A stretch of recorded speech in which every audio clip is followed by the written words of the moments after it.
तुम्ही अजूनही तुमच्या केसांना बोटाने तेल लावता का? तर थांबा. असा एखादा ऑइल ॲप्लिकेटर घेऊन या, जो बरोबर तुमच्या केसांच्या मुळापर्यंत पोहोचेल आणि व्यवस्थित तेल लागेल.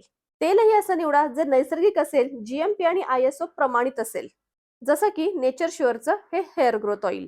यामध्ये रोजमेरी, भृंगराज, मेहंदी, त्रिफळा, ब्राह्मी यासारखे 23 आयुर्वेदिक औषधी वनस्पती आहेत, जे केसांच्या सगळ्या समस्या दूर करतात.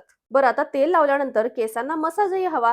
तर पहा, मी आता व्हिडिओमध्ये दाखवते ना, त्याप्रमाणे अगदी व्यवस्थित केसांना तेल लावल्यानंतर मसाज करायचा. यामुळे तेल व्यवस्थित आपल्या टाळूमध्ये मुरेल आणि केसांच्या मुळांना पोषण मिळेल. आणि मग काय, कोंडा, कोरडे केस, UV रेज, प्रदूषण यापासून केसांना संरक्षण मिळेल. असं तेल आणि असा केसांना मसाज आठवड्यातून 2दा केला तर केस अजिबातच गळणार नाहीत आणि विरळदाट कसेही असो, चमक मात्र नक्की येईल. तेल एकदा जरूर वापरा आणि त्यासाठी कॉमेंट करा लिंक.